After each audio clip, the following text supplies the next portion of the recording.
10, 9, 8, 7, 6, 5, 4, 3, 2.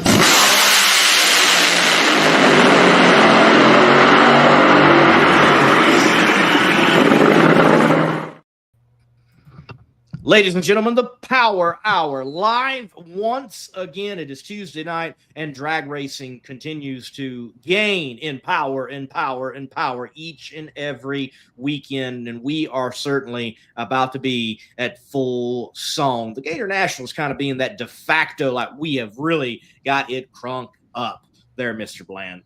Yeah, it's rolling up fast. We've got had the little Pro Superstar Shootout. We got the World Series of Pro Mod coming up. Had Baby Gators. Had the thing in Orlando last week. Then you got testing coming up. Yeah, it's about ready to get real. It is, and I look at the week of the Gator Nationals, which is also the weekend of March Meet there on the West Coast, that granddaddy of them all type of event. And then I see locally, I think of Brainerd Motorsports Park there in Georgia, northern Georgia, almost right there in the Tennessee.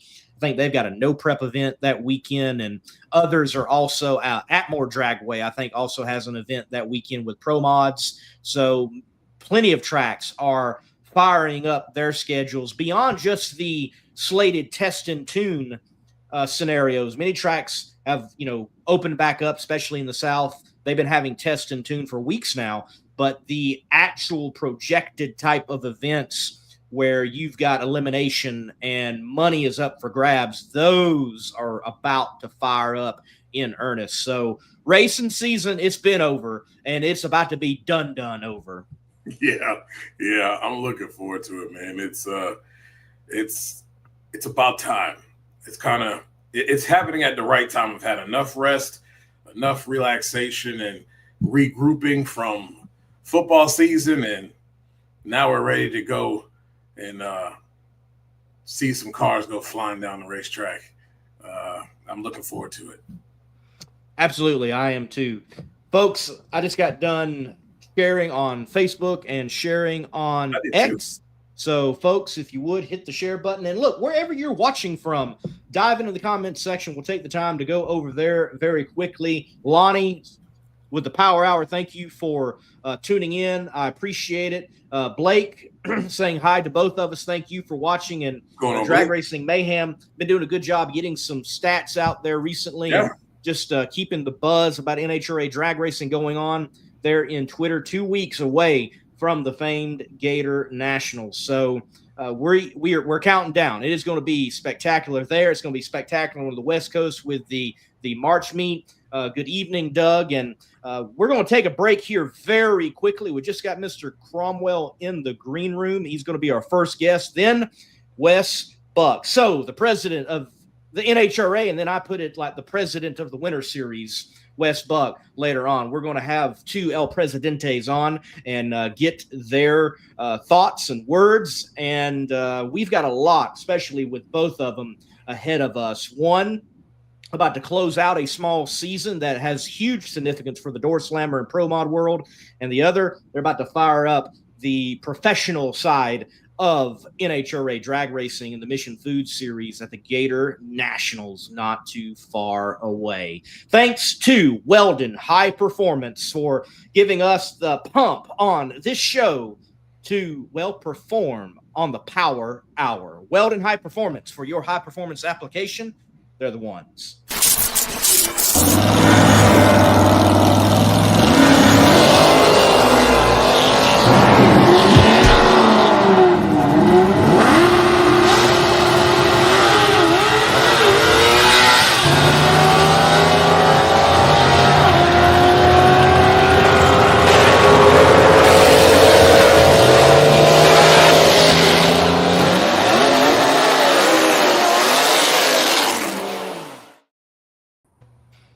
And we welcome to the show the president of the NHRA, Glenn Cromwell. Glenn, good to have you back. And look, I work at McKinney Corp, and the off season is no off season. There's like 920 cars and 3 dragsters, and it's just slammed. Is it that slammed for the leadership of the NHRA in off season to get things done for that first fire up? It's busy. It's busy. Trust me, I'm hearing it from my staff. They're letting me know how busy they are. But no, we are extremely busy. I know that people always thought that the off season was here, but for what it takes to gear up for, not only the professional series, but the Lucas Oil series and all the other things that we do that a lot of people don't realize we do.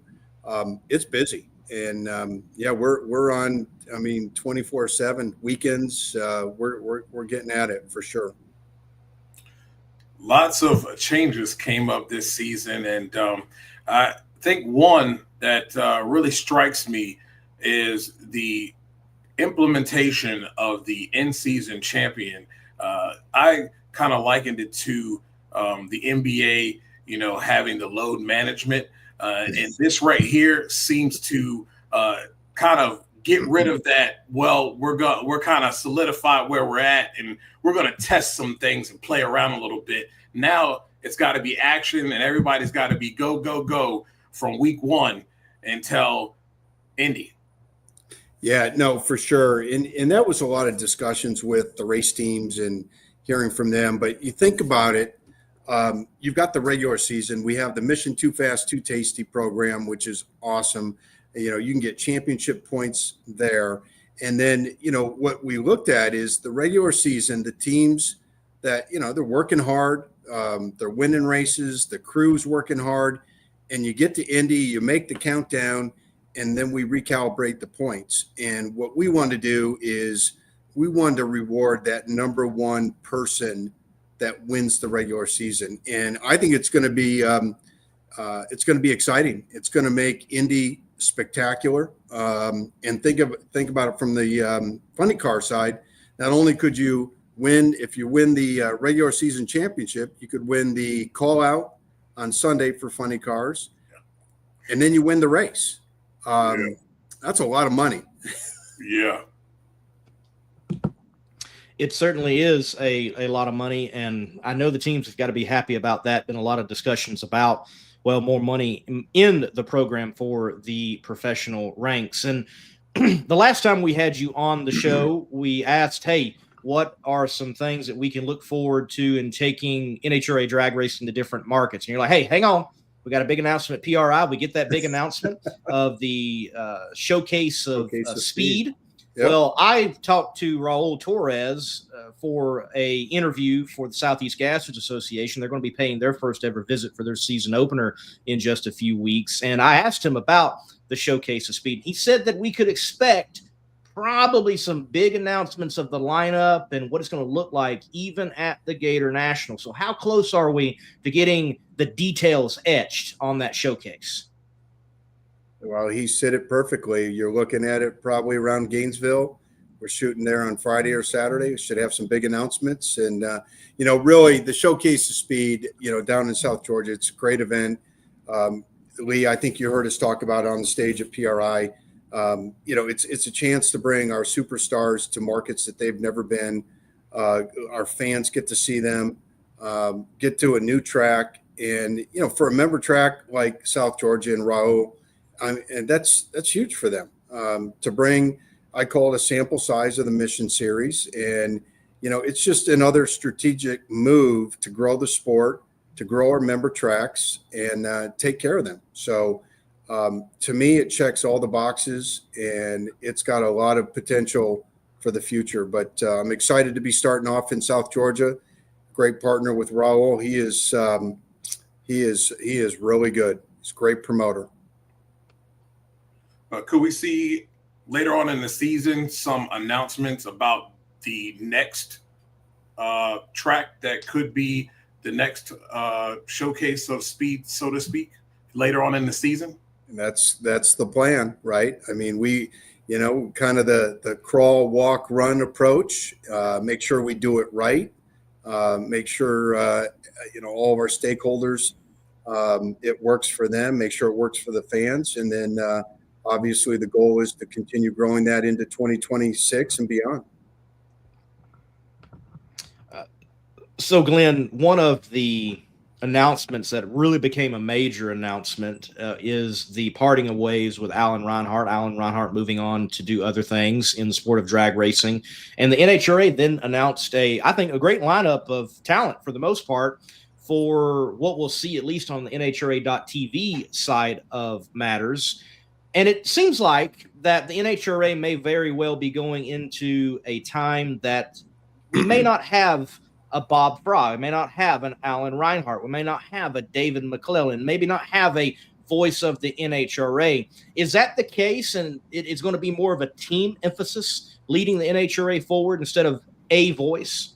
Yeah, and I think that's, it's a team approach. But let me say this: Alan Reinhart is an incredible talent, and you think of Dave McClellan, Bob Fry, Alan Reinhart. You don't replace people like that. They're great, and Alan is a great announcer, and he obviously wanted to do some other things, and I think it worked for both parties, and it allowed us to go in a different direction and bring in a different type of talent. We got David Freiberger. I think you guys saw the list of them. We got the regulars, so to speak, with Joe Costello and Galvin and Hannah Rickards and Jason Logan. But, you got Freiberger coming to the table, which is great. You got Jordan Vandergriff. He does a great job for Steve Righteous on the Fox broadcast, but he's going to come over to in-venue. And then Courtney Enders. She does a great job. I think Evan Jonette, who's our senior VP of in-venue and marketing, has been watching her. She's a great talent, and bringing her into the mix is great. And then we got Al Tucci with the Pro Mods. He does a great job. You guys are familiar with him. And then we'll sprinkle in some of our superstars when they're not racing. We'll bring them into the booth and talk about their experiences and their expertise. So I'm excited. It's a different approach, but I think it's something to be excited about for the future. A lot of things changed. One thing that did stay the same, that most were looking to see if it would change, and that's the participation entry for the countdown. What went into keeping that this year, and why? Well, I think it works. It works. I know that some folks may not think it works for them personally, but overall, the countdown works. It creates excitement, creates great competition, great TV, gets some great PR. I think that there's some people that may not like that we allow number 11, 12, 13 if they go to all the races. If they think that's a participation award, I disagree. I think there is an economic play into the countdown that we need to keep teams healthy financially. And I think it's the right decision right now, the way the countdown is set up. That doesn't mean we wouldn't change it in the future if things change economically. But right now, I like where it sits. And I think, look at last year. What a great, exciting finish to last year, 2024. And we need to keep moving forward with that direction where it comes down to the last race. So basically, it comes down to helping the teams, the little team, being rewarded for their participation and coming to every race, putting in that hard work, and being there to round out that field, and then giving them a reward for that. Yeah, and the economics, they have sponsors that want to get exposure, and that's an important piece of it. And I think if we were in a different economic setting, I may have a different feeling towards how we approach it, but I think today it works. We've had some other teams that in the old countdown where if you were not in the top 10, you were out. And we had some people that made the top 10 that actually chose not to race after they were locked. And and that to me is not the way we want to have our race. Right. You don't want the countdown to work where someone does really well, they get locked into the top 10, and then decide that maybe they don't want to race or they have to attend to their business that they're running. And then we have one or two open gaps there. That's not good for the sport. So I think when you look at it as a whole, the way we have it set up is in my mind, the right way for today. Things could change. We could be talking next year at the same time, and we may adjust. I respect that. Thank you. Mm-hmm.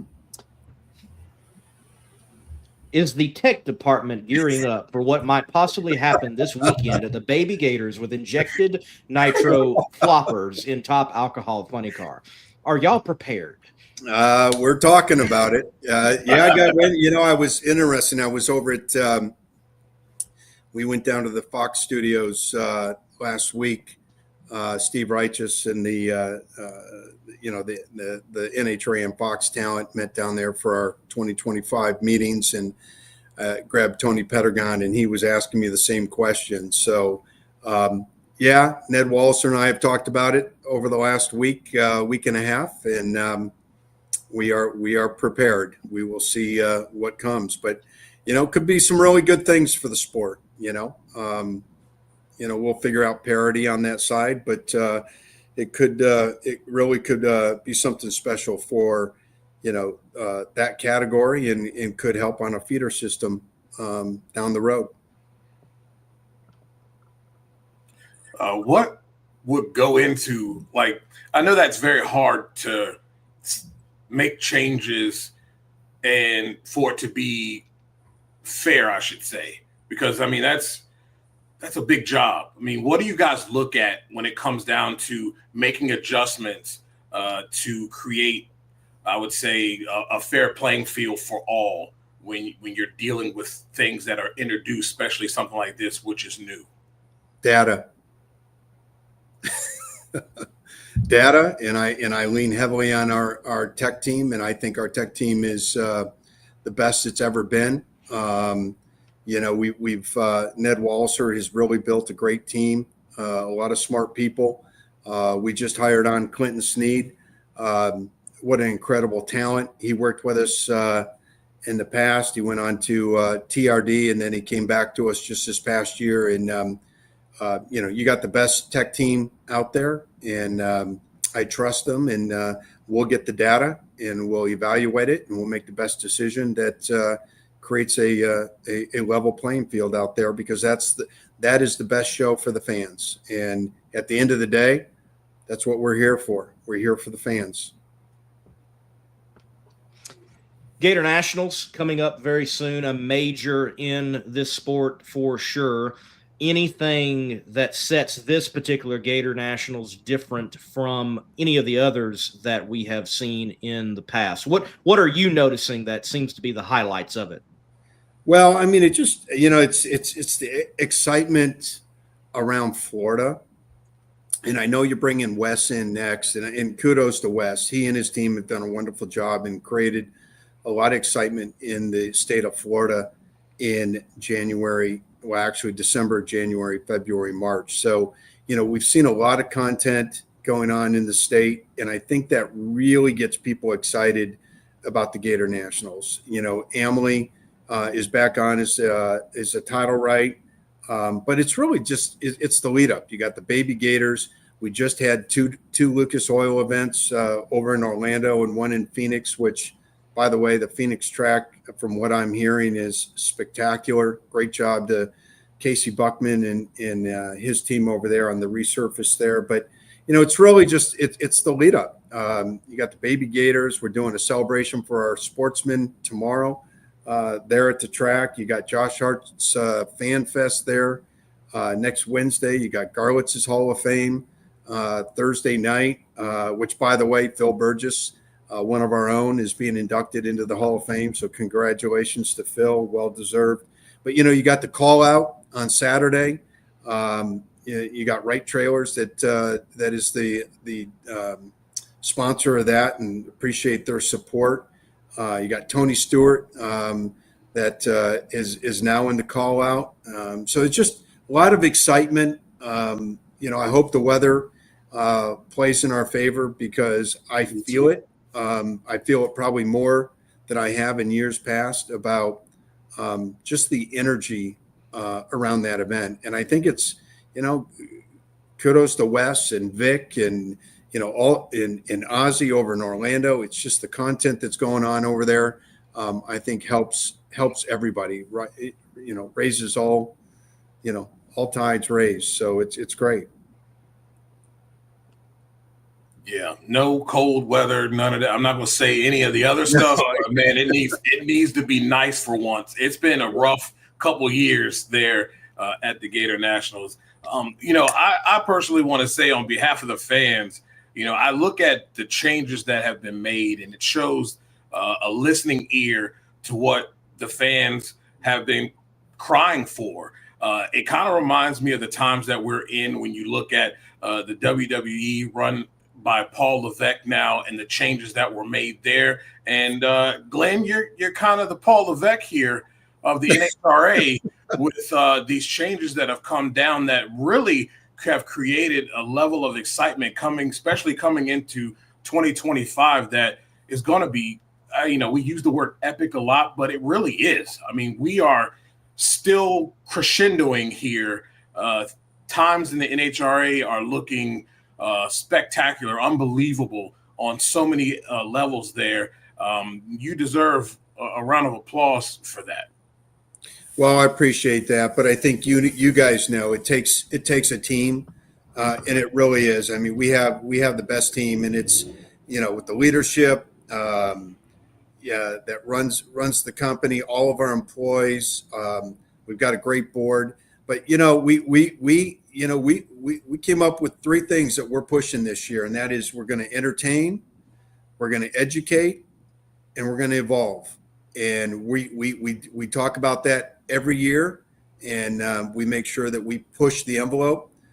We have a lot of expectations on us, and and it starts with our fans. Our fans, we listen to them. Our race teams, our racetracks, our sponsors, partners.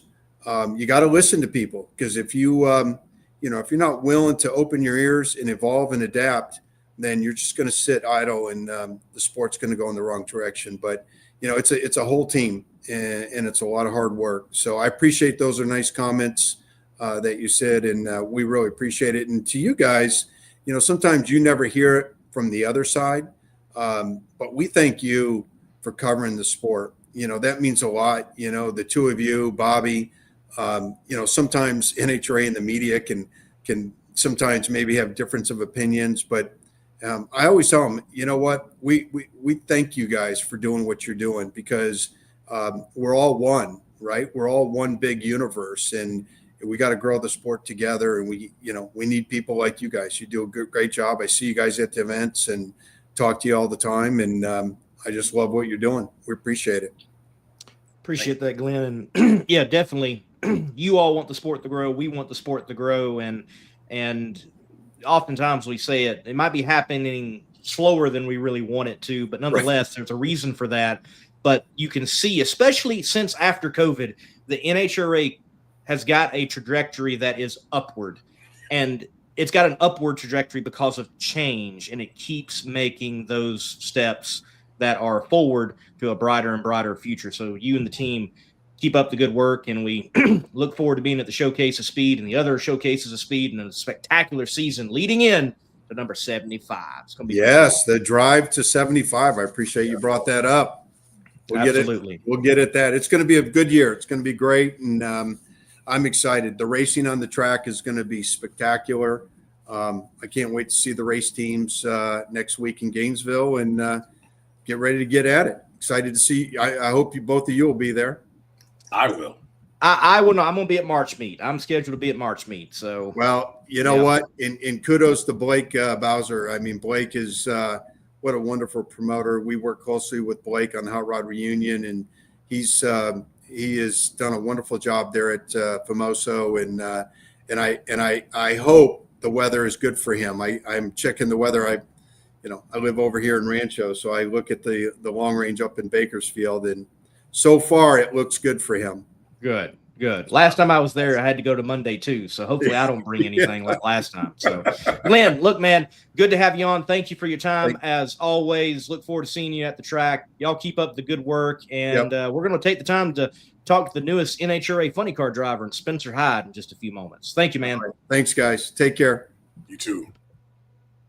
Always good to talk with Mr. Cromwell, president of the NHRA, here on the Competition Plus Power Hour. And as I said, yes, in the green room, we have the newest, latest, possibly greatest of the time right now because he's new, NHRA funny car driver, and that is Spencer Hyde. But if I'm not mistaken, he's certainly going to be competing in that last race of the Winter Series in his door slammer. So we got a lot to talk about with him. Who needs Wes? We don't need Wes. Come on. We got Spencer. It's a good thing. And I think is he wearing a Redline oil hat? Shake your head if you're wearing a Redline oil hat. You are? Okay. Well, we got our commercial just for Spencer, Redline oil. When you go in the Redline, you need Redline. Reliability to drive thousands of miles. Confidence for those who fly high. Redline oil products give you the power to crush the competition and a track record of being the best.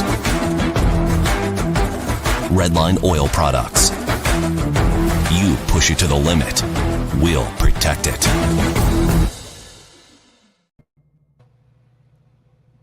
And now, live with Spencer Hyde. Man, congratulations. And we got Wes in the green room. Before we bring him on, we're going to give you the floor. And you take us into that cockpit on earning your Nitro Funny Car license. How was it, man? Oh, man, it was a really cool experience. A lot different than I was anticipating. I said earlier on an interview with Nate Van Wagenen, I was expecting it to be kind of a hybrid between the Top Fuel car and the Pro Mod car.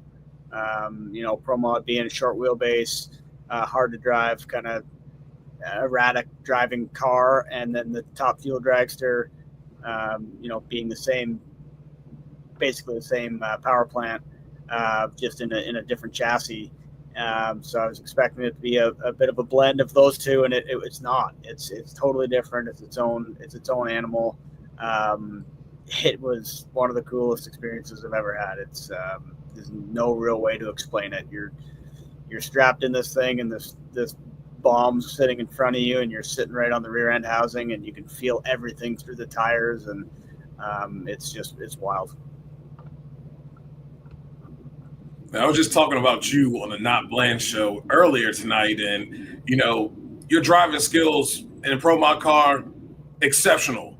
Does anything from what you have to do driving wise apply to the funny car, or is it a totally different beast in driving skill wise?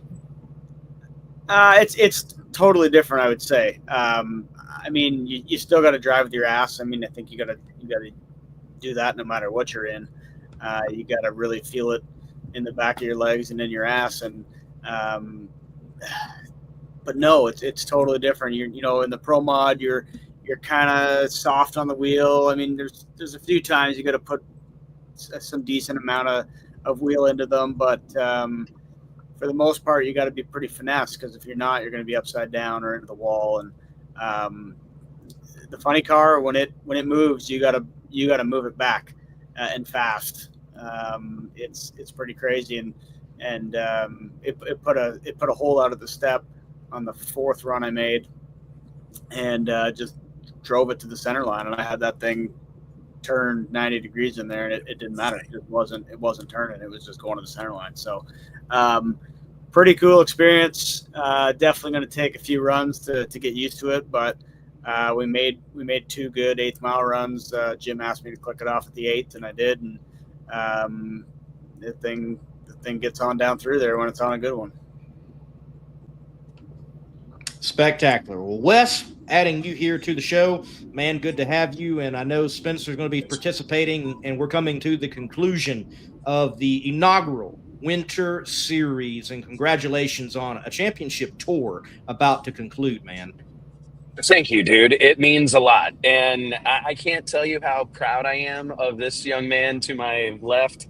right? It depends on what's happening, how you're watching. But like I feel like I've only known Spencer a few years, but we've become very close. I consider him one of my dearest friends, and we talk all the time. And I can't tell you how proud I am to see, like, this is the dream. For me, I feel like a proud parent in a lot of ways. Like, I'm not trying to steal Peter's shine. If you know Peter, he deserves all the shine he gets. But it's like to see a few short years ago, Spencer was begging for an invite to the World Series of Pro Mod.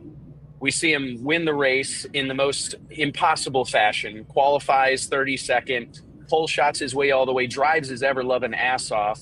And to see him become increasingly close to a household name in the sport of drag racing just makes me swell with pride, because I remember when my phone rang, Chad Head called me to ask me, Jim's son, what I thought about Spencer as a shoe for his dad's funny car.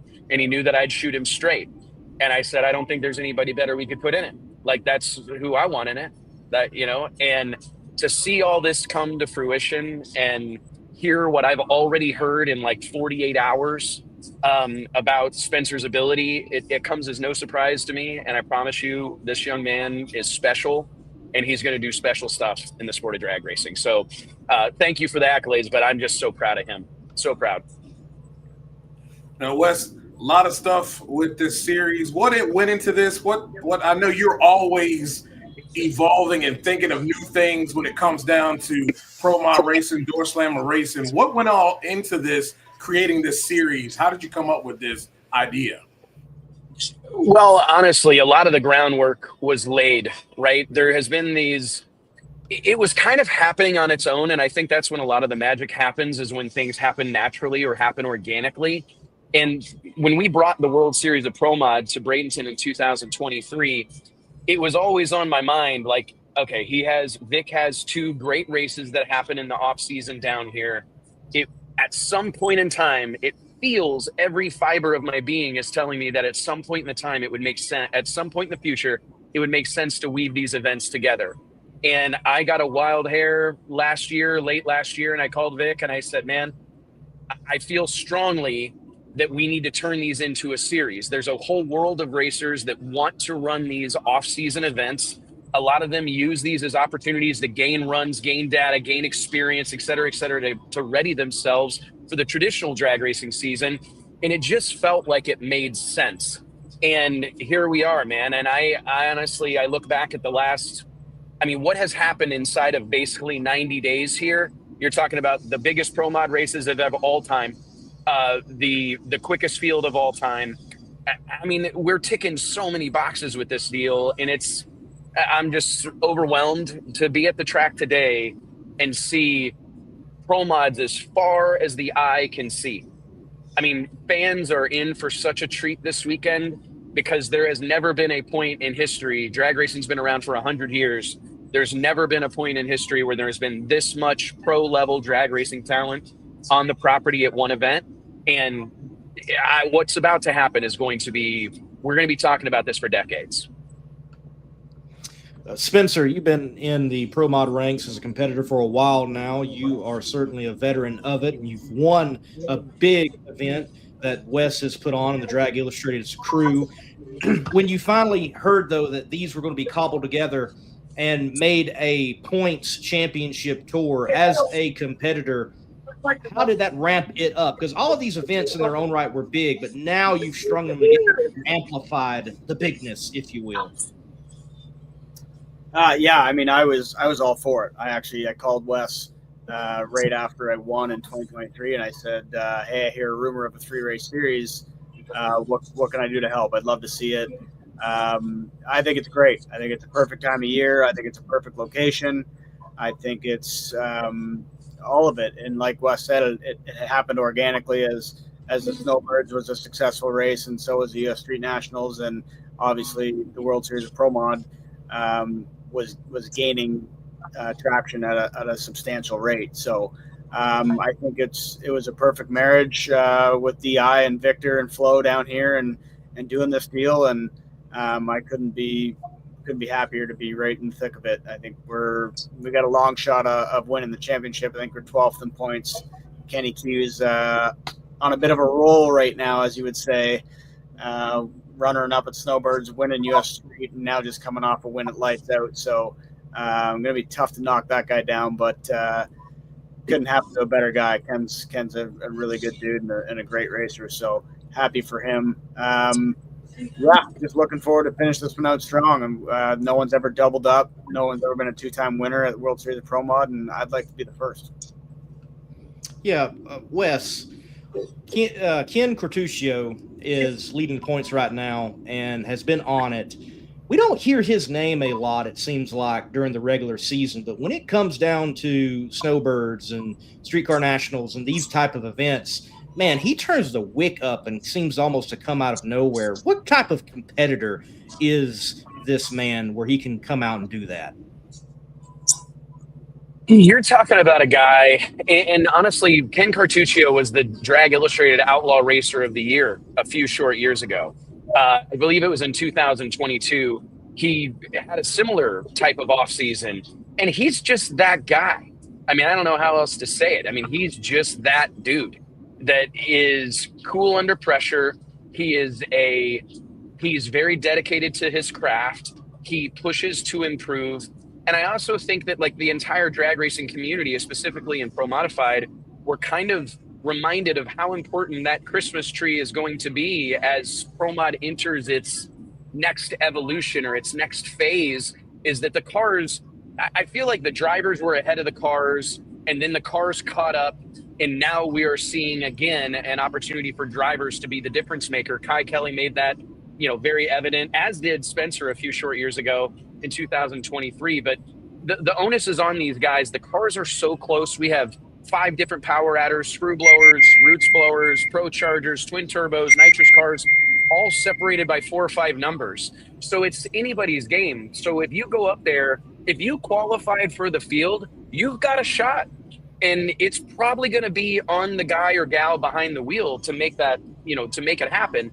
And I think Ken has just, after Kai Kelly put on that driving clinic at the Snowbird Outlaw Nationals, I think his worst light of the weekend was an 023. And that's kind of the expectation at this point in time. So I think Ken has rose to the challenge. He has set the bar for this group of people right now. And I kind of agree with Spencer. I do think that he's going to be a tough one to stop. But if there was anybody that could do it, I believe it's Spencer Hyde. I mean, I really do. I look at this whole field, and I don't think you can count out Derek Ward. He missed the the U.S. Street Nationals with some business obligations, but he's back. He's out of points contention. But you can't count any of these guys out. When I rolled through the pits this afternoon, there's, I think, over 70 cars on the property already, and it's Tuesday, friends. And they're all hitters. Every one of these cars could make a deep run on Saturday. So anyways, it's he's a special type of guy, but all of these guys and gals are. I look down through this list, and I'm humbled and honored. Like, these are people that are my heroes, people that I've looked up to for years and years and years and years and years. And to give them the opportunity to race for real money, to race for big money on the platform that they deserve, in front of tens of thousands of fans and millions of eyeballs online. This is what it's always been about for me. Is people get this twisted. I love all drag racing. I feel like anybody that's ever rolled through that puddle of water and lit that top and bottom bulb, they're my people. They're my brother and sisters in arms. But I do believe that Pro Mod it's the tip of the spear for the sport of drag racing right now. I'm not saying that can't change. At some point it might, but as long as I'm alive, I'm going to do my level best to make sure that it remains the tip of the spear. This is what these guys deserve, dude. It is. This is what they deserve. They're the best our sport has to offer. What has Double E looked like being back in the Pro Mod car? As her last run was not a favorable one. What is she looking like? An animal. and that's really what it is. I had this conversation candidly, and I don't mean to be like airing out dirty laundry, but I talked to Richard Freeman a couple of days after the U.S. Street Nationals when she was kind of getting comfortable in the car. At the Snowbirds, she was getting into a car that she'd never been in before, never driven a Pro Charger car, never been around, limited experience in Pro Mod, let's just say. And it takes time. This is not something that everybody can do. I would venture to say that anybody could climb behind the wheel of one, but not anybody can climb behind the wheel of one and make the decisions that need to be made to win a race, to be a difference maker, to be the last man or woman standing. And I think she got comfortable at the U.S. Street Nationals, and Richard called me and he said, hey, dude, if we're within a couple of numbers, she's going to win. She's going to win. I don't care what we're racing against. Like if the screw blowers are running 360 and we're running 363, I'll take Erica. And I honestly don't fight that logic whatsoever. It's the entire class, pro modified across the board, whether it's NHRA, whether it's PDRA Pro Boost, PDRA Pro Nitrous, any of the various other sanctions and series that exist, the level of competition is increasing at a rapid rate. And a lot of it has to do with the men and women behind the wheel. I think that's why we're going to continue to see more hired gun drivers in pro modified. I think we're going to see more and more team owners look to put someone behind the wheel that is capable of winning races and being the difference maker. So Erica looks like $1 million. She's another one. I mean, honestly, we could run down this entire entry list. I could pull it up for you, and I could make a pretty compelling case for all of them. Spencer, talking about the competitors and the competition as tough as it is, Kai Kelly comes over and really shocks the pro mod world for people who might just be following pro mod things and not really looking at the street outlaw, no prep king side of matters. What do you see as a competitor if he's in the other lane against you? How have you sized him up for as long as you've been doing it, as good as you are and the winner that you are? Well, last time I didn't do a very good job sizing him up. I outran him and he left on my ass. So he can drive. I mean, he's proven that over the last couple of races. I mean, he went fairly deep at the U.S. Street Nationals as well. You know, there's some guys that got it and some guys that don't, and he's got it, and he's got a good car. He's got two really good guys over there, Jeff Pierce and Billy Stockland, probably two of the best tuners we got out here. And they got good power. They got Noonan stuff, the same as us. So they're going to be a threat. If you can get that thing in the top half of the field and you can leave like he can, there's not a whole lot else to do, but you got to just go be better, and it's tough to be better than that. So Kai's got a lot of respect from a lot of guys out here, and he definitely gained that during the Snowbirds, and myself included in that group. So yeah, you can't take him lightly. Do you guys want me to talk some shit? Yeah. We get some clicks? We gonna get some views? All right. The only reason I invited the No Prep Kings guys was for my my promo guys to stomp on their throats. Like, just being honest. Like, that was the only reason I rang those phones, was because I wanted Spencer and all my boys to take, you know, to show these guys what's up, that there's levels to this shit. And Spencer Kai Kelly made me eat my words. And we couldn't have scripted it any better. And I think, to echo Spencer's point, like, those guys had a lot to gain. Like, if they came into this deal and didn't do well, it would be because they're not supposed to. They're street racers, right? They don't, they don't race professionally. Like, they were kind of racing on, like, playing with house money, in my opinion. You know, and I appreciate them, and I don't make light of the fact that they paid their entry fee. Our entry fees are high as shit. Like, they paid all their entry fees. They came and did, the hard work they had to do. However, they let a lot of people know what's up, and it's not just the guys that qualified. Like Scott Taylor. I mean, if you've got a door car with suspension and swinging doors, and the driver's sitting on the left-hand side of the car where God wants him to sit. Sorry, Spencer. It's like, they did a good. I mean, if you can run low 360s in the 8th mile, I think sometimes this whole community of people glosses over the absolute. Spencer knows what it was like. A few short years ago, Jason Scruggs went 360s. Nobody else did. You know what I mean? But now they all do. It's absolutely incredible how this whole thing has worked out and how far this thing has come. But Kai Kelly, Jimmy Taylor. I mean, Jimmy Taylor's not qualified at either of these races, but he showed me something. I was impressed with how Jim Howe ran. Jim Howe came in with like a 3,000-pound steel roof and quarters, 68 Camaro stock wheelbase, still went like 374. I mean, I'm from a part of the country in the Midwest in Missouri. A 374 makes you Jesus. You know what I mean? And unfortunately, in this world we're in, it doesn't mean much. You're hardly a blip on the radar. But my point is that all those street outlaw, no prep kings guys proved that they are worthy of being in the conversation. And if you guys think about it and really put on your drag racing fan cap, even Spencer, if you can remove yourself from this moment at all and recognize that Saturday, we're going to see not just the stars of Door Slammer drag racing, Melanie Salemi, Jay Cox, Mark Mickey, Spencer Hyde, but also Erica Enders, Antron Brown, Kai Kelly, Scott Taylor, Murder Nova. Like this shit is straight out of a movie. You know what I mean? And it's absolutely insane to have all these significant folks at one place at one time getting to see who's who.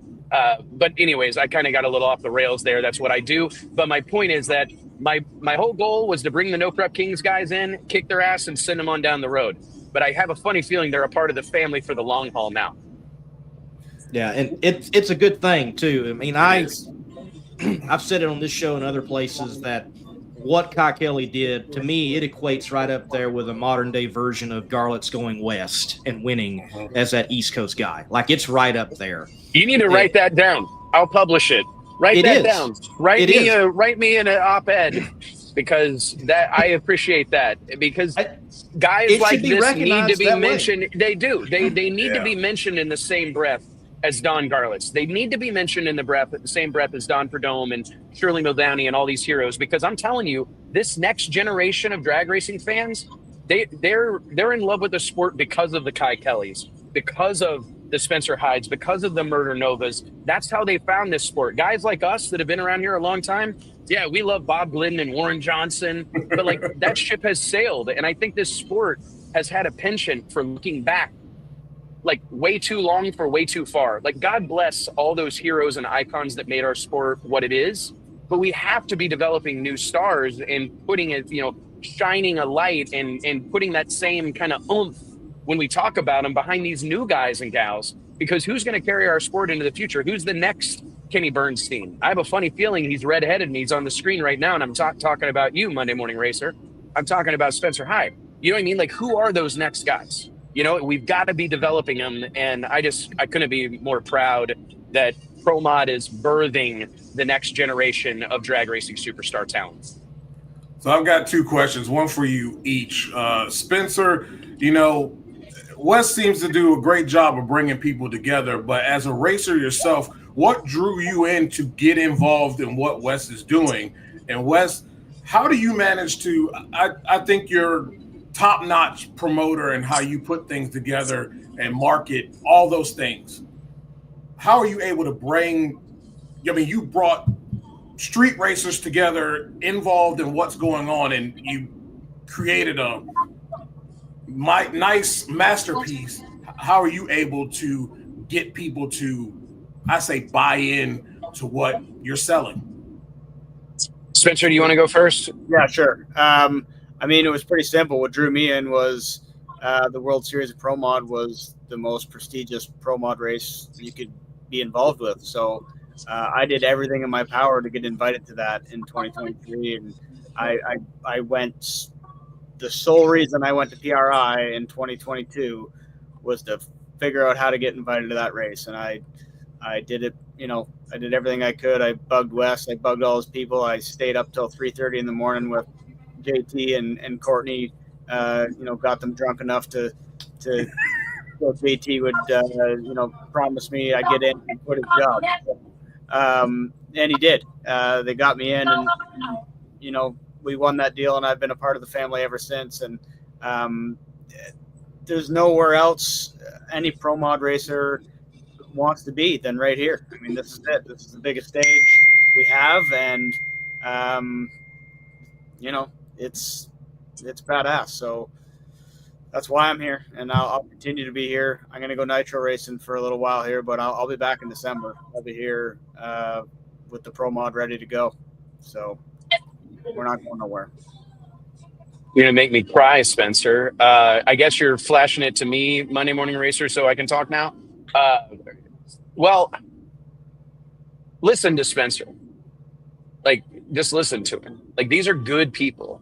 And all I've ever wanted to do for 20 years, like, this is our 20th year with Drag Illustrated. And all I've ever wanted to do is bring this community together. I've always felt like we are all operating in our own little corners of the room. But if we could get everybody on the same page and tear some of these walls down that have been built over the years, and I understand that, like, some of them are natural and some of them are going to exist in some way, shape, or form forever. But it really does feel, Mike Carpenter, my partner in crime at Drag Illustrated, often makes fun of me when I say tear those walls down. He says you sound like Ronald Reagan, but there's some truth to that. Like, that's what we're trying to do, is tear the walls down in this sport and bring this group of people together. I felt strongly for 2 decades now that drag racing needs a galvanizing force. Like, this is an incredibly diverse, powerful, influential, able-bodied group of people. I venture to say that if I tasked the people in the pits tonight at Bradenton Motorsports Park with building a spaceship, we'd have that son of a bitch ready for flight by noon tomorrow. That's how much I believe in this group of people. And I think that, you know, my dad used to always tell me, and my dad's in really bad health right now, so these moments, you know, these kind of lessons that he taught me hit a little harder than normal. But he told me a long time ago, my dad owns an auto repair shop, you know, and changes oil, fixes tires, blah, blah, blah. He always jokes that they'll fix Buck Brothers, Sunny Slope in Kirksville, Missouri, will fix anything but a broken heart. And he always told me you could tell how good an insurance salesman is by how much coverage he has on himself. And because if you have a lot, that means you believe in your product, right? And I think that everybody that's involved, Spencer Hyde on down to everybody that has supported this deal way back when in 2017, when we rolled out to Denver, Colorado for the first running of the World Series of Pro Mod, this group of people knows how I feel about them. They know that I care, and they know that I've got a lot of coverage on myself. You know what I mean? Like, I believe in them. I am fully bought into this group of people, and I believe they're the future of our sport. And I think they're the group of people that can take this sport to unknown heights. This is the great American motorsport. There's nothing easier to understand than a drag race. Dana White is often quoted talking about fighting, how it's this natural thing, right? You know, we've been fighting since the beginning of time. 2 people fight. It's something that we do. Well, I think since the second horse, was rolled out of the stable or whatever, we've been racing. And since the second car rolled off the assembly line, we've been racing. Racing is something that's a part of Americana. It's a part of who we are. And I truly believe that drag racing has never really achieved what it deserves, considering all that has happened. And, God bless all these huge events and all this success. I know there's more out there for us. I know there's more out there for this group of people. And I want to see this group of people getting paid to race with corporate sponsorships on TV. They deserve it. And I think that the way you bring this group of people together is you pitch them the dream and you believe in what you say and you do what you say. And I feel that, whether it was in 2019 in Denver, Colorado, when we had 11 cars show up to race for $100,000, we paid the fucking purse. Even though I thought I was going to walk into traffic on the way home, and at times really thought I probably should have, we did what we said we were going to do, and I think that that's what all this stuff boils down to. I've told these guys for years, we're going to put on the biggest pro mod race that's ever happened. And by God, here we are doing it. So I think that resonates with this group of people. These are do-it-yourselfers, small business owners, guys that work with their hands. They like action-oriented people. They like to see people that make shit happen. And we've been making shit happen for 20 years now. And we don't intend to stop anytime soon. So I think that that's really, I have some fans that bumped into me at the track this afternoon from London. And as a college dropout, someone who spent most of my life changing oil and pumping full service gas, washing windows, to have some people travel across the ocean to see an event that you're putting on, there's a few things more humbling than that, but we've got the buy-in of the masses right now. People see the writing on the wall. This is the future of our sport. And I won't stop pouring the coals to it until I'm in the ground. I promise. Well, I've got one more question. Spencer, it's not for you. I'm done with you. I want to talk to you in about like 3-4 weeks after you've gone through several bottles of headache medicine, unlike you ever have in your life, okay? I want to have that discussion, all right? Wes, the winter series has been spectacular thus far. It truly has been, once upon a time in Bradenton. You've had some spectacular stories with Kai Kelly and Lyle Barnett making a spectacular charge after a abysmal race with the first round. We're going into the last round. How do you hope that the silver thread of Providence runs through and stitches it all together by the end of it? Wow. Man, I put on the races. What I feel like our job is to give the fans the races they want to see. And there's more to do. There's a lot more to accomplish, but all I can do is get the baddest sons of bitches walking, certified badasses. All I can do is get them all on the property at the same race at the same time and let God sort it out. And that's what's going to happen over the course of the next 3 days in Bradenton, Florida. We've got the best drag racers alive in one place at one time. As long as we have a safe, fast race, I'll be satisfied. The good Lord appears to be blessing us with Chamber of Commerce weather. And as long as we've got good, close racing, I'll be satisfied. That's really what I look for at these deals. I care so much about all these people. That's not just an affront or some shit I'm saying on camera. Like I've got, I consider Spencer, like I said, just using Spencer as an example, like I know them as well as I know anybody in my life. And I'm close personal friends with a large majority of our racers. And it's something that is a double-edged sword, right? Because sometimes I get a little too close to the fire. I'm a little too invested in these people. But at the end of the day, I care about them all. I want them to be safe. I want them to put their best foot forward. I want them to put a show on for our fans. I want them to do big burnouts. I want them to take a long time staging. I want them to back up from their burnouts in a spectacular fashion, whether that's really, really, really slow or really, really, really fast in Spencer's case. But I want to see them put on a show. I want to see them rise to the moment. That's what I want more so than anything else is we've got a moment in time here that we're going to look back on. And I anticipate this entire group of people to show me that they want to be a superstar, that they want to embrace this new future for the sport of drag racing. We're seeing it all around us. I'm down here in Cletus McFarland country. You don't got to race Top Fuel or Funny Car to be a superstar. You don't have to race at all, to be a superstar necessarily in this day and age. But we've got some real incredible people that are driving the baddest cars on the planet Earth. And I want to see them rise to that moment and really embrace it. I feel the Winter Series, if there's anything that I'm really proud about, it's the stars we're birthing. Like Kai Kelly came into this thing with his stars burning pretty bright. But I think about Ken Cartuccio and who he is now and who some of these other guys, Lyle Barnett, Jay Cox, Mark Mickey, all these other guys that are guilty by association. I'm anxious to see how they're able to carry that on into 2025 and wherever they choose to go race at NHRA, PDRA, Northeast Outlaw, Pro Mod, Midwest, all the various sanctioning bodies that exist. I'm just anxious to see my guys show up and show out and carry that momentum into 2025. Wes, man, look, thank you for your time. We can all see it on flowracing.com. Y'all are going to have a spectacular event. We look forward to seeing how the story concludes. You boys should be down here. You should have called me. We need you boys here. We don't want another World Series of Pro Mod to happen without y'all. So make sure that we make those calls early next year. And I appreciate what you guys do for our sport. I appreciate how much you guys care. And I'm telling you, we're about to burn this motherfucker to the ground. I hear you, Wes. I love it. Hey, you haven't been to a Southeast Gassers Association event, have you yet, right? I haven't. And I owe Quayne was trying to get me. March 22nd. Where do I got to go? You know where that's at. That Raul Torres' joint. Yeah, man. Raul did a fantastic job. How about Lights Out this week? Amazing.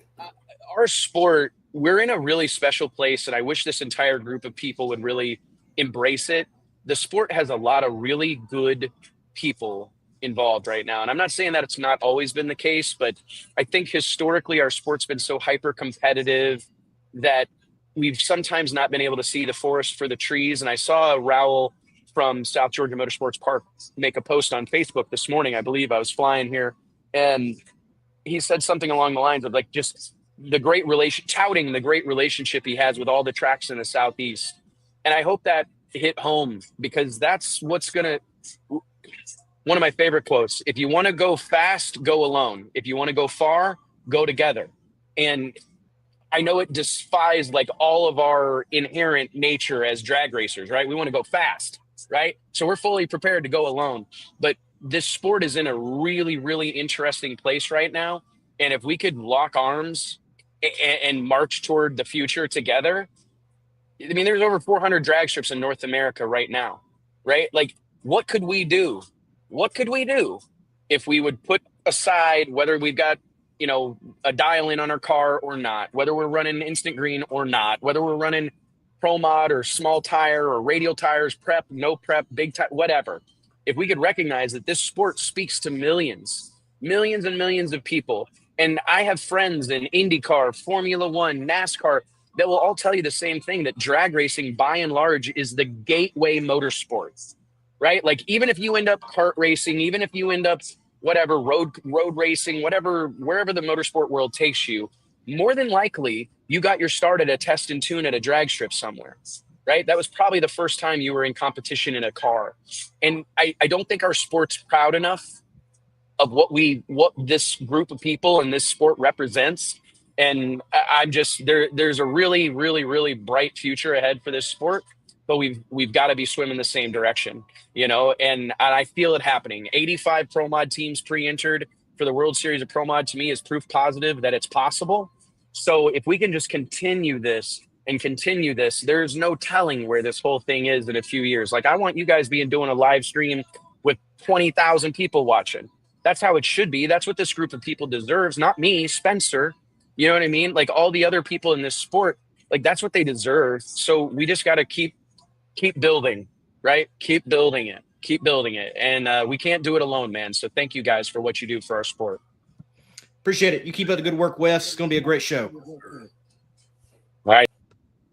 Oh, sorry, Wes. Yep. Good show.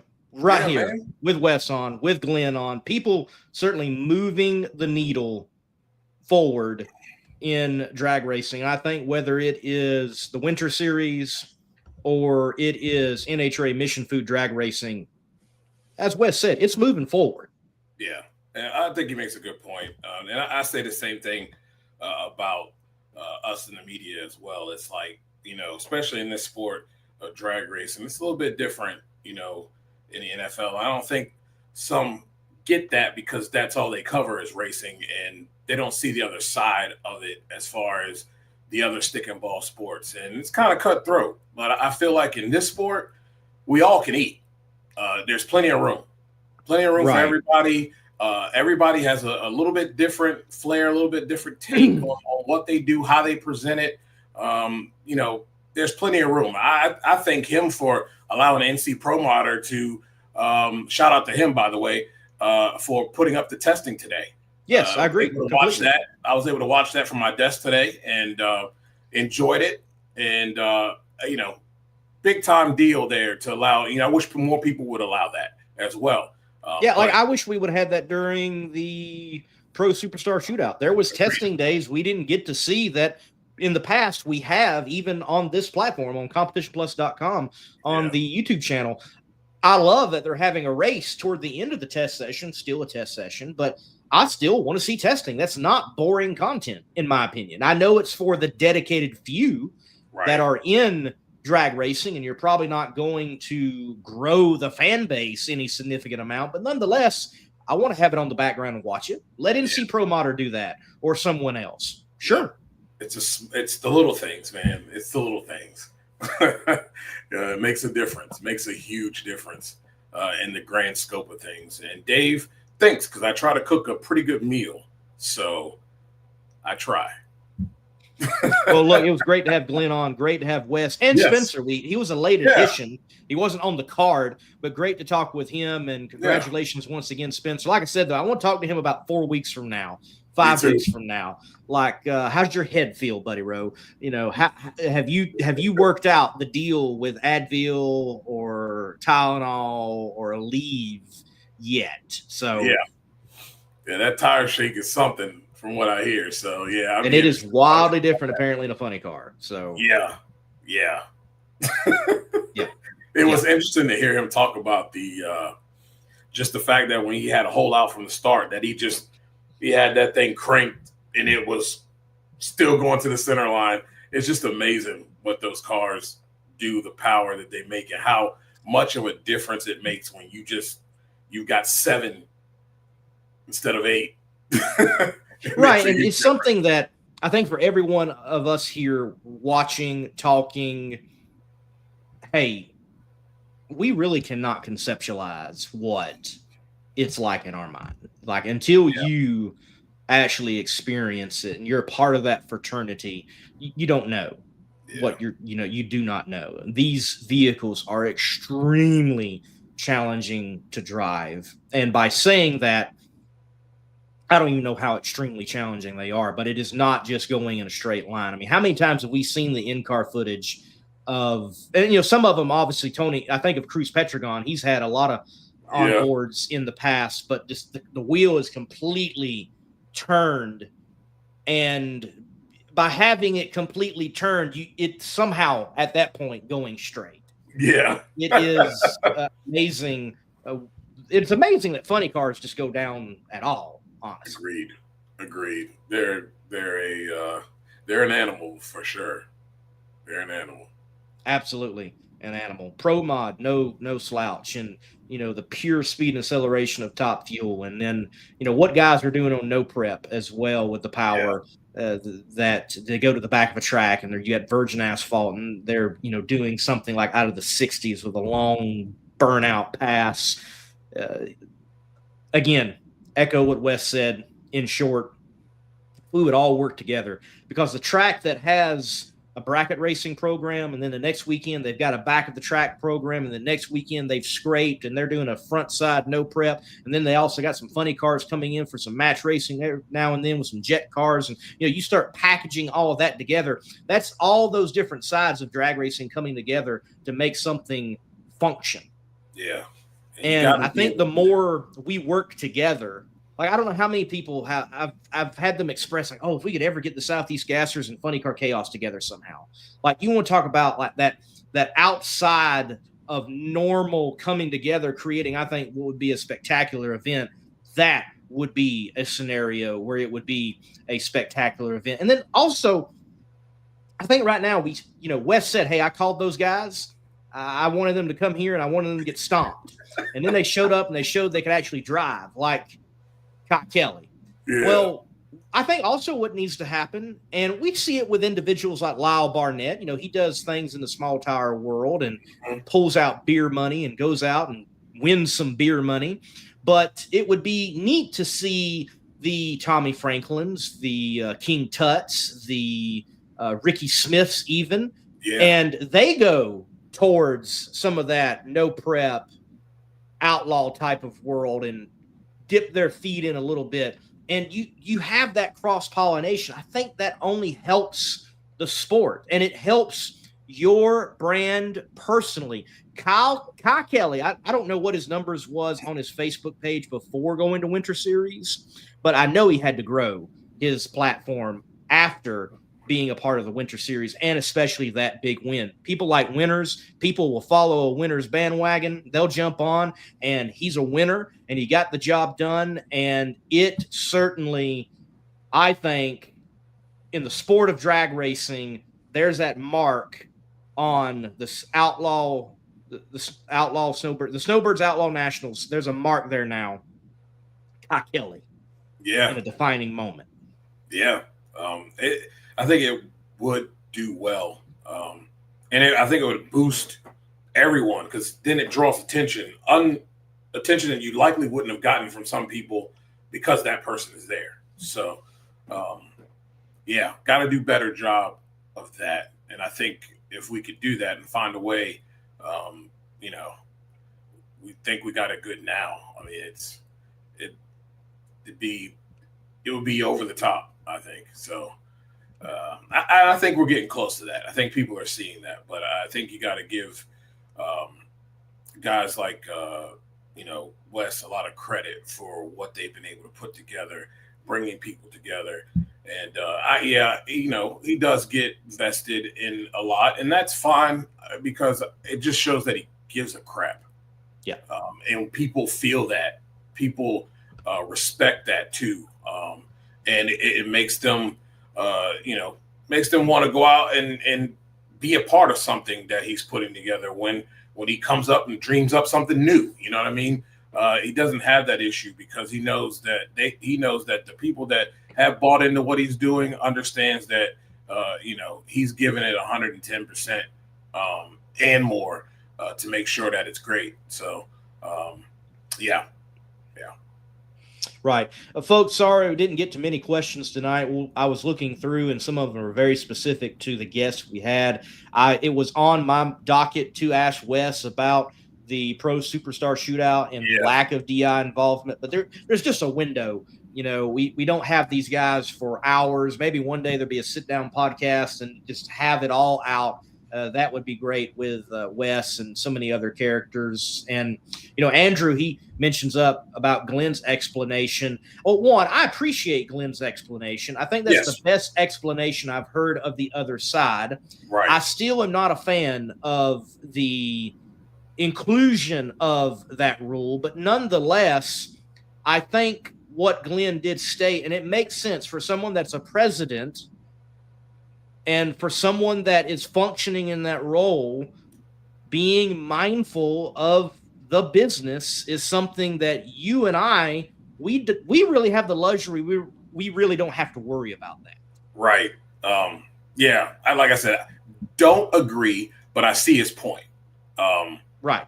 I see his point because at the end of the day, that's his job as the president to look at the business side of it. And to me, I kind of liken it to what the NFL did as far as kind of spreading out the profits to help out the smaller markets. And we've seen what that's been able to do. It has created a level of parity. It has created a level of stability. And they really aren't, even the worst of the worst teams aren't in bad shape because the money is there. And they're pretty healthy as far as financially. So when you look at it, from his vantage point, you're trying to take care of the little teams that don't necessarily go the rounds, but they show up every weekend for every race. And, it's keeping them healthy and keeping them coming back because really, to be honest with you, although I do not agree with that particular rule, from the business side of it, they make up a good portion of what we call the NHRA in the Mission Foods drag racing series. If you pull those little teams out of there, what do we got? And I see his point as well. Financially and as far as sponsors go, we're in a better time and coming into 2025, but still not what we were experiencing before COVID happened, and the market changing and all of these things economically, we're not where we used to be. So I kind of get that play because at the end of the day, he has to look at the overall bottom line. And when we're talking about, it's a sport, but it's a business. And when you're looking at it from the business side, you have to do what's best for business. And right now they feel like that's best for business. And although I don't agree, I respect that. And I applaud him for not dodging it and answering the question. And the marketing side of this sport, it may be the toughest side. Mm-hmm. Going out there and running your car might be the easiest part. The marketing side, Funny Car Chaos needs marketing partners. Southeast Gassers Association needs marketing partners. I need marketing partners. I still got 2 video slots I want to fill for March Meet. If anybody wants to cover Fuel Altered or Funny Car coverage in March at March Meet coming up, not this weekend, but the next, the same weekend of the Gator Nationals, hey, give me a ring. But nonetheless, it is tough. It is tough. And there is a difference. Conversations with someone like Chris Graves, promoter of Funny Car Chaos and Nitro Chaos and now Fuel Altered Chaos. He will tell you there is a marker that post and pre-COVID, it's different. The game changed. It is not what it was. And I'm sure you talk to people across the board who've been doing this a while, they're going to say the same thing. It just is not the same. It has become more challenging. And look, for those of you out that are supporting drag racing, thank you. Yeah. Keep doing it. For those of you that are still supporting motorsports, thank you. That see that these other platforms for a marketing place are still important and you can still reach people. And I can tell you from the side of marketing in motorsports, it can still have an impact. Now, I'm talking about motorsports to some extent here, but McKinney Corp, the ROI, the return on investment of being a partner with Funny Car Chaos and Nitro Chaos as the official fabrication source for Chaos, there was real ROI for that. You can look at the dollar amount and it coming back, and you could argue with a couple of cars being built going directly into Chaos that it was a full return on investment. So yes, your marketing dollars can have ROI in the motorsports. Right now, you can have ROI on a YouTube video of March Meet on Monday Morning Racer. Just call me. You heard the man. Pick up the phone. Pick up the phone. I've got one thing for you, Mr. Monday Morning Racer. We saw 2 races this week in Cup. We saw 2 different finishes of those races. One, they let them race to the finish line in Daytona 500 when the caution came out. In this one, in Atlanta, the caution comes out and it's whoever was in the lead when the caution came out. Do you like this differentiating of rules, or should it be the same all the way across? Because to me, I thought it really killed the ending of a race that in Atlanta was really good.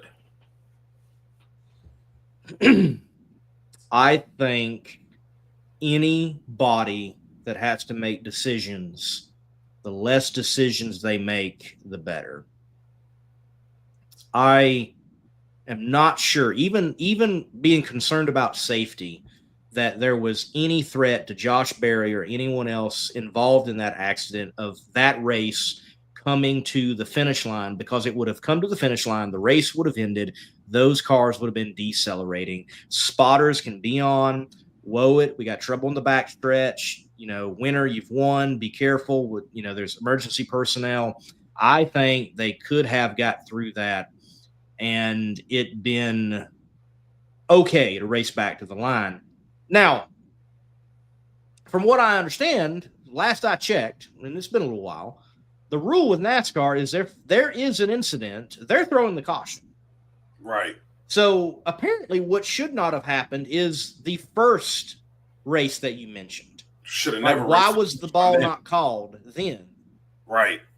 And again, the NHRA, I don't care what the platform, what the series is, when you start making decisions and you get into more making decision elements, you are creating an opportunity to make the wrong decision and to have racers and a fan base, upset.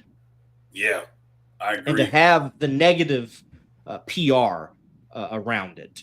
So, like we on this show, traditionally, it seems like the NHRA takes 2 steps forwards and they take 1 step back. We've had some great announcements. Like Dave W. mentioned early in the comments, we can now expect 4 qualifying attempts at every race except for the races that are the U.S. Nationals and also the event there in Virginia, the Virginia Motorsports Park for the Virginia Nationals, because that's going to still be a 3-in-1-day, 2-day national event scenario.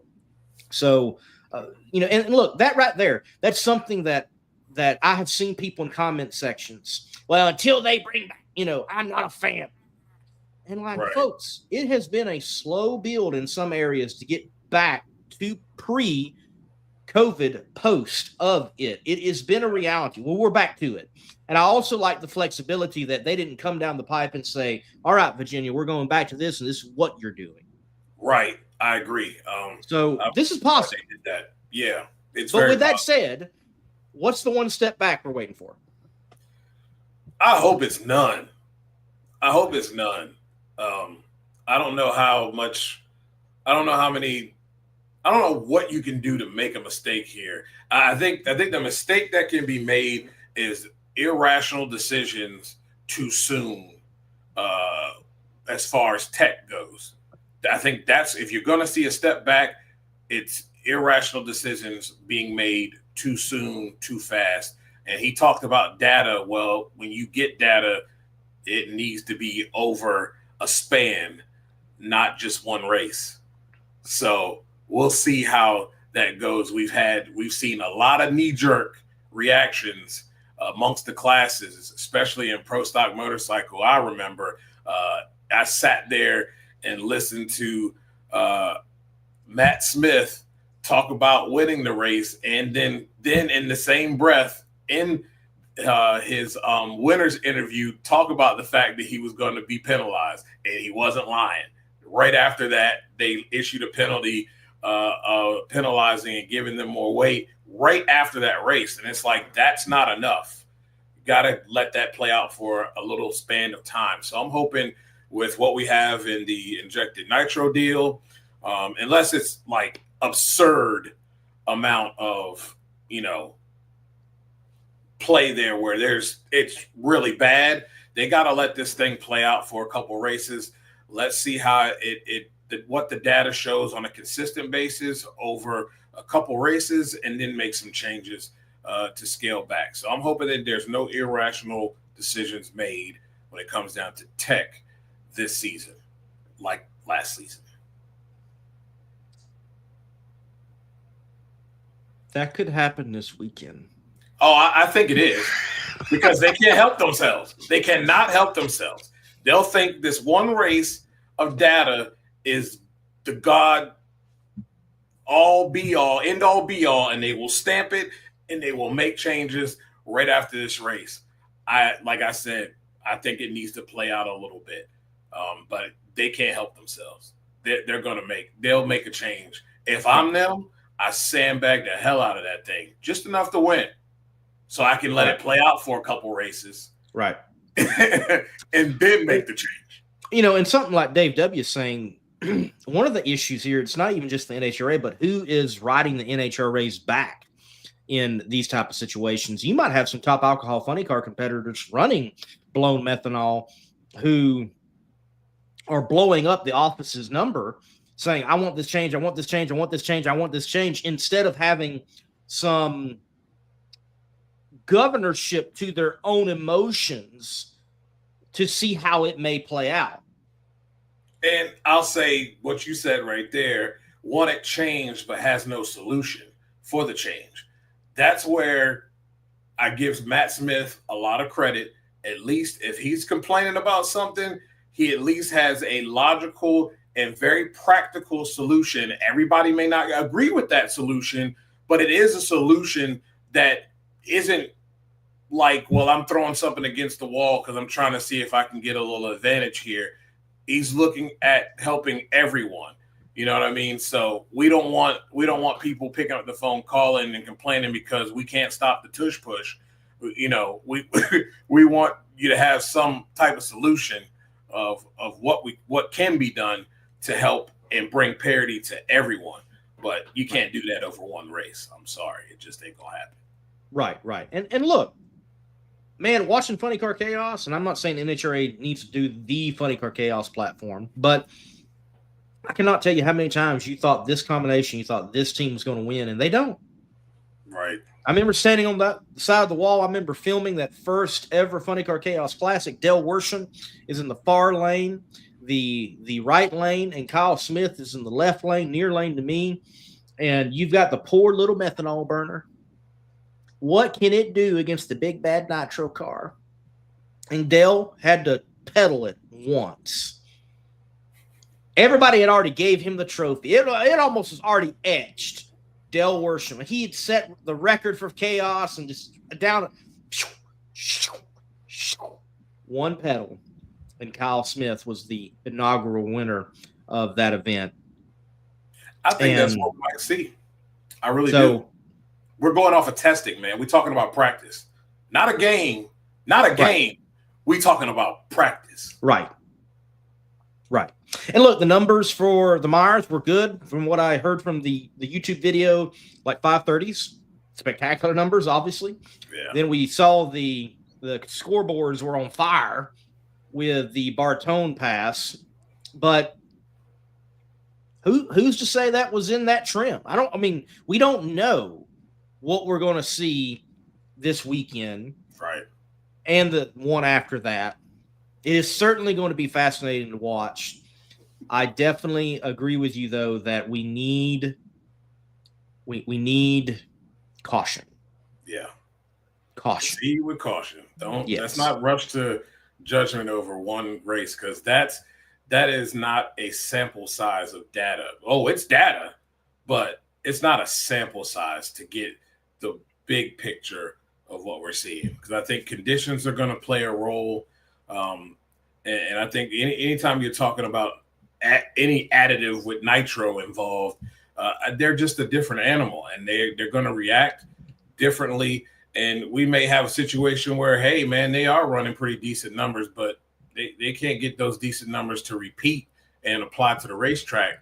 Got a little tire shake, a little tire smoke. So I think there's a lot of variations here that you got a lot of things, a lot of variables you got to take in consideration before we make a decision on what we see in, next weekend. Right. And by the way, folks, we should be able to see, like what we're alluding to, obviously, is the injected nitro combination in top alcohol funny car and top alcohol funny car with its traditional blown combination. We should all be able to see this weekend. You've got the Baby Gators. Yes. And it should be free on NHRA YouTube, and you can also catch it on NHRA.tv. Just like this past weekend, you were able to watch the action at Firebird with that regional. So the Baby Gators, you should be able to see it on NHRA YouTube, and also testing is supposed to be streamed as well. So I know my buddy Warren Evans, he been driving hard to get down there and get things set up. He'll be streaming it, and you can go watch it on NHRA YouTube. So we're going to be able to see it. I would love to have been down there. It's certainly a moment that, again, I think we're going to see something special, and we're going to see something that it may just be in a very narrow window, but nonetheless, not going to be there. I got to start moving west to get to March meet, and from Tennessee is still a long ride to get out there, and I plan to be out there for even the first day of testing. So looking forward to that trip, but not going to be able to make the Baby Gators, which is a great event. Look, if you are in that area, go support the regional action. Go to the race. It's good racing. I know that it's not the Gator Nationals, and like Top Fuel's not there, and Antron Brown's not there, and Tony Stewart and all that. But look, if you're a drag racing fan, go catch the regionals and especially the Baby Gators and some of the bigger ones. There's still good drag racing happening at. And you'll be able to see Project Pontiac in action in Gainesville. Joby running it there. He did an excellent job in Orlando Speedway, by the way. Did an excellent job of driving. The car was just on. He just lost by a little bit too, man. Just by a little bit. But he's got that thing tuned up really well, and he seems to be driving his butt off. So I'll be interested to see. I wanted to get down there, but just circumstances and things I got going on won't allow me to make Baby Gators. But I'll be paying attention. It's going to be fun. It's going to be a lot of fun. It is. And I believe next week we've got our guest already lined up. We have Megan Meyer with a big announcement coming on. We'll be talking with her, and might even be bemoaning the slap on the wrist after this weekend. You never know what we might be getting from Megan Meyer representing Randy Meyer Motorsports Racing. And then we also have Blake Bowser on March Meet coming up after that show next Tuesday. That weekend is March Meet, so we'll have him live. And I'm trying to work someone to come on my show before I head west, and then maybe do something from, well, not the streets of Bakersfield, but Famoso Drag Strip. Yeah, we've got Amanda Busick on the Not Bland show next Tuesday. And I hope to be able to go live a little bit at the Gator Nationals and provide you guys with a small show, probably each day if we can, depending on how the schedule works out and how everything pans out. But that's what we're going to try to do there, give you a little live action there, and chat it up with you guys on the Not Bland show. Andrew, Bobby is great. I talked to him a couple days ago, actually, and he was going to get barbecue, and he was upset that his order was wrong. But the barbecue place, they didn't get it wrong. It was like the DoorDash people, and they fixed it and had it right for him right as he stepped in the door. So he's doing good. He'll be at the Gator Nationals. Yeah, and he can come on anytime. I mean, it's his show, right? It is, yeah. It's his show, it's his platform. He can come on anytime. Yep. Yeah, we just drive it. We might just have a get off my track moment after this weekend. We don't know. Oh, we just might. We just never know. We never know. We'll see how this thing plays out this weekend. But yeah, we might have one early season. I'm looking to have a grind my gears segment on the Not Bland show, and something that my big brother Lake Lewis has been doing is having the fans on his show. So I think I'm gonna do that in the month of March. We're gonna have a grind my gears segment, and we're gonna have a few fans on. We're gonna let them tell us what grinds their gears. I like that. That will certainly be good. Well, folks, thank you for watching the Competition Plus Power Hour Tuesday night here on the CompetitionPlus.com platforms. Dujane Bland, thank you for your time and your efforts, and everyone diving in the comment section. It's been great. Thank you to Glenn. Thank you to Wes. Thank you to Spencer. We got some great drag racing happening this weekend across the country. Go check it out wherever you are at and wherever it's happening near you. Folks, until next time, God bless and keep the pedal to the metal. I'm Lee Craft, a.k.a. the Monday Morning Racer over there, Mr. Dujane Bland. And by the way, if you need to sell your items that can get you down the quarter mile, check out quartermileclassifieds.com. Where the heck is that at? I'm testing you, aren't I, Dujane? Testing you. On that one. I think it's right. QuartermileClassifieds.com is a new and easier alternative to online classified advertising. We make it a simple experience with $20 getting your car, hauler, engine, or parts listed for 2 weeks. If you want to make a bigger splash, we have VIP listings that provide even more exposure, including social media. On QuartermileClassifieds.com, you get up to 10 photos of video and up to 2,000 characters to deliver the message you need to make the sale. QuartermileClassifieds.com is a trusted classified ad partner of Competition Plus and the Root Tech Top Eliminator Bonus Fund. Visit QuartermileClassifieds.com today.